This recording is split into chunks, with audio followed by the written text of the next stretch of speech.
a deconstructed latte, egg coffee in Vietnam, and 40 years of friendship over a cup of joe. This week, it's all about coffee.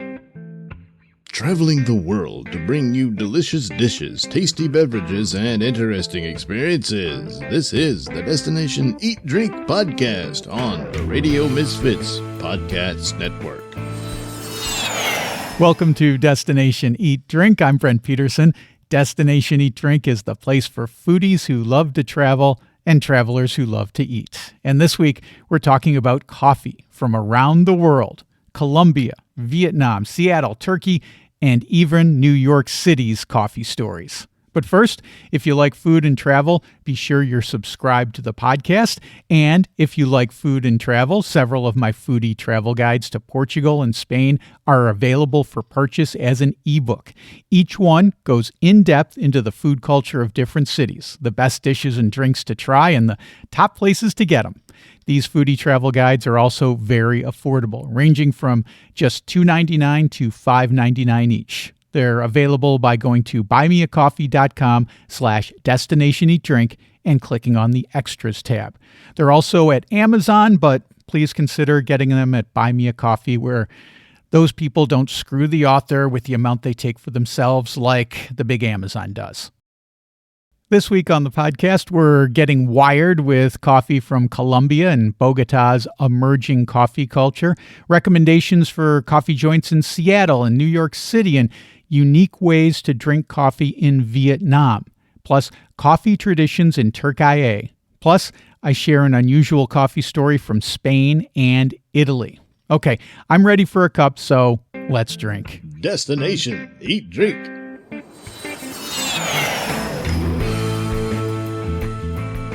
Laura Hernandez Espinoza, along with her mother, run the world-famous Restaurant Leo in Bogota.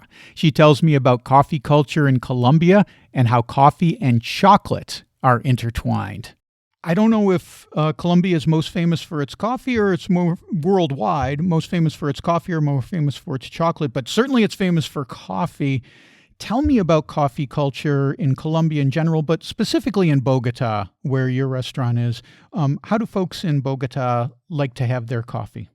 Okay, so we do have a coffee culture. Unfortunately, in Colombia, the coffee is drinked with sugar and not the best quality. I have to say that because that is the truth. We like it very like in small quantities, and we call it also tinto, and it's very sweet. But we are learning, and we are growing, and we are evolving into a more sophisticated way to have it. And there are many coffees like Libertario, for example, I love it.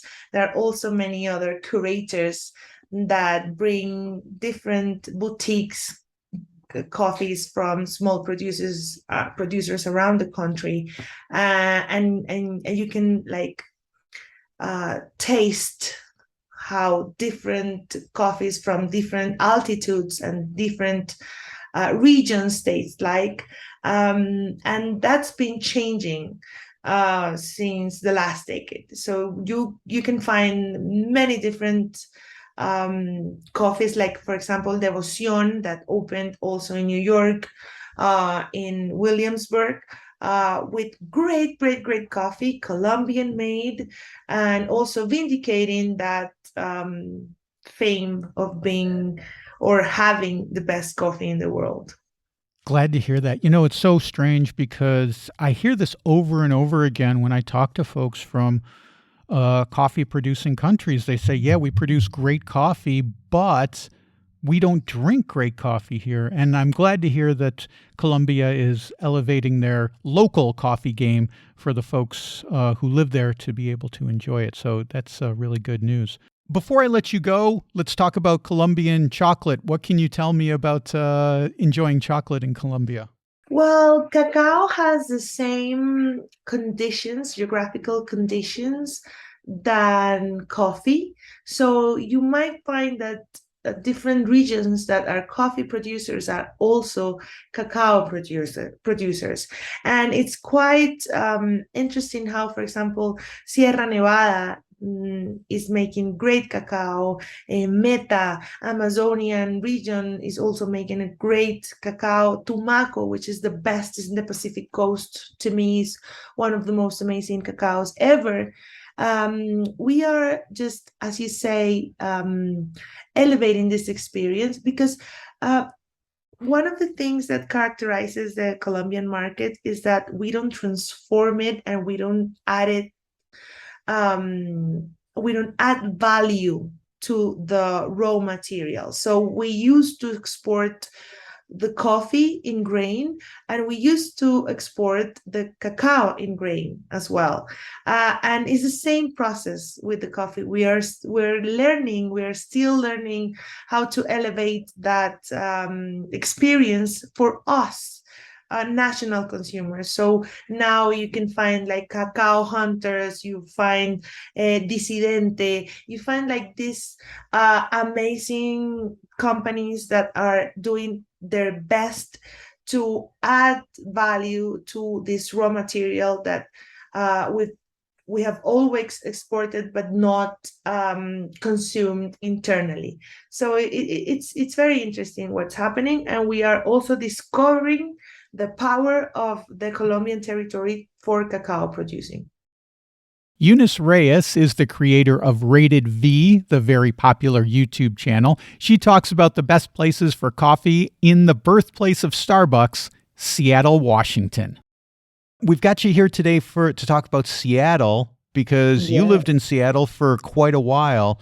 And so I thought, man, we should have Eunice on to talk about Seattle. And as I was putting together the topics to talk to you about Seattle, of course, the thing that comes at the very top of the list, first thing, is coffee, because everyone knows you've got Starbucks from Seattle. I think Pete's Coffee is from Seattle too, isn't it? Oh yeah. That's not where it all starts and ends. You know, I'm sure Hmm. Seattleites, they're not going to Starbucks every day for their local No. for their daily cup of Joe, right? So tell me about the coffee scene in Seattle. It must be amazing.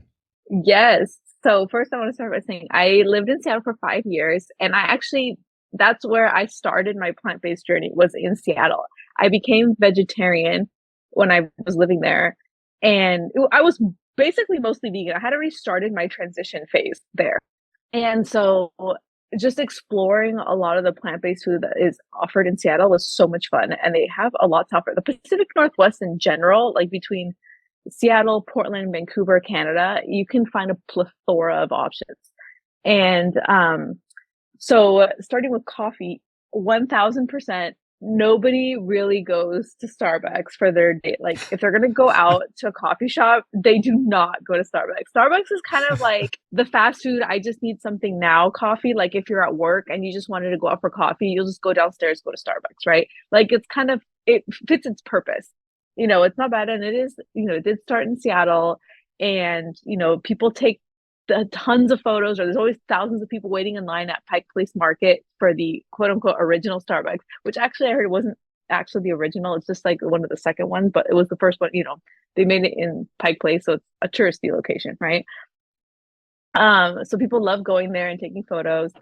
I mean, and there's nothing wrong with Starbucks. Let's just put it that way. Like, Seattle has just so many coffee shops and so many people that take coffee so seriously. They find local roasters. They're all about, being eco-friendly. They try to be fair sourcing, in different countries. So like, they take coffee so seriously. You'll find different ways to drink your coffee. You know what I mean? I think I learned different types of coffee just from going to coffee shops, because they have the filters, they have the presses, they have the espresso machines, they have everything, right? They take it so seriously. So I definitely encourage someone to like look up different coffee shops. Some of my favorite have been, well, the coffee in general that I really like is called Fulcrum Coffee. The taste is just amazing, and they are based out of Seattle and South Seattle, but um, they sell their coffee throughout different coffee shops, and I really love Preserve and Gather in the Greenwood area because it's just so brightly lit. It's very colorful, it's welcoming, and they occasionally have a vegan pastry there too.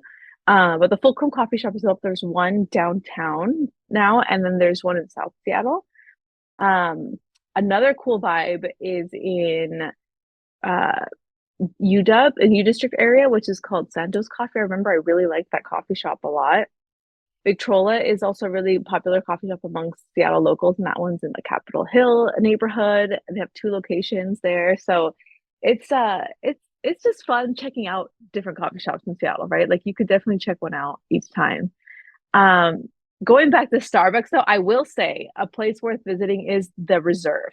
The Seattle Reserve is definitely worth checking out and looking at because it's just beautiful. They've made that building just amazing, and you can get like bread there now and other savory treats since they've partnered up with a bakery there. And so it's an experience. There's always a line. It's always busy, but I think it's definitely fun and worth checking out. Young Ho is the founder of Jackfruit Adventure, a tour company that takes hungry travelers around Saigon, Vietnam. Young shares the unique kinds of coffee in his country. Vietnam is one of the biggest coffee producers in the whole world. Yeah, I'm wondering what the kind of coffee that we would have when we come to Saigon. Is there a specific flavor? Is there a yeah. specific type of coffee? What do you drink? What do you drink every morning? So the thing is, let me tell you a little bit about coffee in Vietnam. So we are one of the biggest export the coffee in Vietnam. But actually, in coffee, we normally they have two kind of bean, the Robusta and Arabica. Yes. Back in the US, what the majority people you are having the Arabica bean for the coffee, and Robusta is just more people use is more for like to make the flavor, like in chocolate or they make some cake thing. They have that's what they use the Robusta bean. So majority of our like 90% of our beans in Vietnam producing is the Robusta. Yeah. So that's the reason in Vietnam our coffee quite strong because on Robusta the caffeine is like 5 times higher compared to the normal Arabica. So if you not really drink a lot of coffee, when you have our cup of coffee, you can feel really strong. Your heart can beat faster. So for me, the way I drink coffee is actually I make my own coffee in every morning. Uh, I adapt from America. I bought a kind of a small, we call it the AeroPress, that you can Mm. make coffee at home. I haven't been I've been travel in Vietnam a lot, and at some point I end up in the place in Vietnam we call Khe Sanh. Khe Sanh is like the small town in middle of Vietnam. If you know about Vietnam War, we have a very famous battlefield before. It's related. They call the Khe Sanh battlefield, that where the American before they operate in a really big airport and also an army base there. So it's one of the best play that the French before they, and also I see American, when people American coming over and they brought the bean over to Khe Sanh. So it's a lot of local people that they drink the coffee with the American and they, wow, this drink is really awesome. And then they ask American to give for them the bean, and then they later on they learn how to grow the coffee in the Khe Sanh. So that's what I normally get my bean from. So in the morning I just make an Americano way of yeah coffee. Majority of Vietnamese people that they drink coffee like we have the term called cà phê sữa đá, like it's only the coffee they make from we call it the fin like kind of a filter.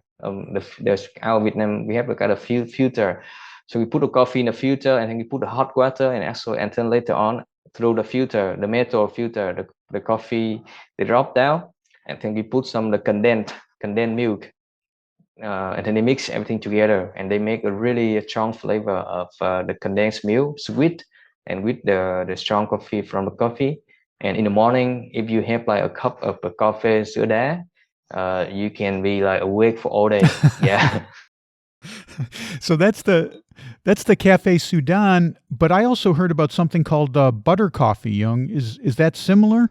Actually, butter coffee actually is not really popular in Vietnam though. Okay. Yeah, we have in butter coffee in some small shop. They have like actually they adapt from French because before when the French they come over to Vietnam and they drink the coffee here and then they kind of mix the flavor back in French and then they put kind of a butter on the filter, a butter, the French butter there, and then when the coffee they dropped out, they have the flavor of the butter. But this way of coffee is not really popular. At the moment, there are some different type of coffee popular here. Is they call the egg coffee. The egg, the egg coffee. It's a little Oh, bit yeah. similar to it's related to like maybe a latte. So actually, the egg coffee that we put the coffee and together with the jug in the egg. Yeah, yeah. Then they mix the coffee and the jug together, and they can when you drink it, it make they have the feeling of the creamy, even though they don't put no cream in it. But the jug from the egg together with the coffee, and when you drink it, you feel like a creamy feeling. Remind you a bit about a cup of latte. And so that is also one of our popular coffee when the people come over to Vietnam when I'm looking for kind of some special coffee, so I think egg coffee gonna be on the top of the list of coffee they should try. Rebecca Chauvel is a coffee expert in New York City. She shares some of her top recommendations for getting a cup of joe in the Big Apple. New York is certainly a coffee city. Do you have any recommendations for folks who are going to New York? What are some of the nice third wave places where we can get a really good cup? Absolutely. I've lived in New York for 14 years, and I have actually really watched it change from being the kind of place like much of the US where you had to seek out really good coffee to somewhere you can get it on almost any neighborhood. There's at least pretty good coffee within a few blocks of you, no matter where you are. A place I really enjoy in the East Village on 5th Street is called Coffee Project. They have very good coffee, and they also have a lot of different coffee extraction methods, so that the actual end product, right, of making the coffee, you can choose some different types. They have some fancy options if you want. They also just have like, here's a cup of coffee, or here's a Americano if you prefer. They also do something called a deconstructed latte, where they put the coffee and the milk and the sort of at different levels so you can see how you might actually want it. I'm not someone who generally drinks milk and coffee, but it was fun to experiment with the different types of sort of amounts that you might put in, or experiences you might have with the steamed milk and the regular milk and the foam from the milk. Not forgetting that there's just so many different kinds of, we talked about preferences, and obviously a big part of that is also how you order your coffee. I am a iced Americano or cold brew person. Cold brew particularly is what I always make at home, and nothing against any of the other delicious coffee drinks out there. And I think it's sometimes worth noting that different kinds of coffee are best in different drinks. Another place that I would recommend, it's a roaster in New York called City of Saints out of Brooklyn. Another good New York roaster, they actually roast slightly upstate, but they have a few locations in New York, is Irving Coffee Farm. New York is so neighborhood heavy, and there are, some New York chains like Grumpy, which some people might be familiar with from the television show Girls, that has some locations around New York. But really, I think it's if you're coming to New York, seek out as many different places as you can, try as many different coffee as you can. I think that would really be true in almost any major city and a lot of medium-sized city in the US today. There's just going to be some really great local coffee, and try as much as possible to try the local coffee roasters, not just to support local, but also because it will be the freshest coffee you can have. If you go to Asheville or Austin or San Francisco, anything roasted in that town is just much more likely to be fresh than something that had to come across the country. It's funny that you mentioned a deconstructed latte, because it made me think about one of the coffees that I normally drink, espresso here in Portugal, but a lot of times I don't want that intensity. So I'll get, it's not called an Americano here. It's called an abatinado. And it just means, espresso with with more water in it. But going to Spain and also recently going to Italy, I had this happen twice. I asked for an Americano, and they served an espresso in a large coffee cup with a side of hot water, like a pot of hot water, like you'd get with tea. And I guess the idea, sounds lovely. Yeah, it really is kind of cool. And I guess the idea is, hey, you know how much water you want in this. I'm not going to presume to show you how much water to put into it. You decide. And so you add the water to your preference, and then you drink it your way. And like I said, I had it happen in Seville and I had it happen in Milan. So it's not just happening in Italy, just happening in Spain. It's happened in the two places that I've most recently visited outside of Portugal. Interesting, I thought. Darlie Newman is the creator and host of the PBS TV show Travels with Darlie. She tells me about Turkish coffee and 40 years of friendship. Darlie, whenever I have someone on the show and talk about Türkiye, I always want to talk about Turkish coffee because even though I've never been to Türkiye, I'm kind of a big Turkish coffee fan. And how did you find Turkish coffee? Do you enjoy it, or is it too strong for you? What's your opinion? So it can be really strong, I find. There's a whole mythology or legend or thing around when you finish a cup and there are the grains in the bottom. There's a whole thing around that. But I thought it was good. But again, you have to be ready for that caffeine jolt. But you'll find that you're offered Turkish coffee in a lot of different locations, and it is polite to try it.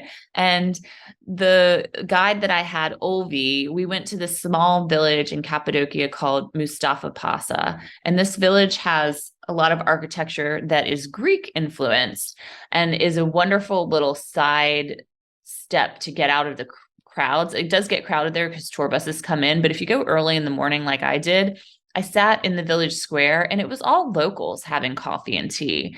So I thought that was really cool to be able to have my coffee out with true local people. And Ulvi was telling me they have a saying that if you drink coffee with someone together, you owe that person 40 years of friendship. Now, I don't know why 40 years specifically still, and I don't think Ulvi did either, but it is a saying that coffee unites you. And Turkish coffee is a thing. Like you can share it with someone, and I do feel like I had this bond with Ulvi that was stronger after we had our coffee together. Maybe it's just because we were able to sit together in this neat location that was where the locals were having their coffee and trying this. But it's something that you definitely have to have on your list if you're traveling to Türkiye. I love that idea, Darlie, that, because having a coffee can be such a great social experience. In the U.S., we go to the drive-thru and we grab our coffee and we put it in our cup holder and we drive to work.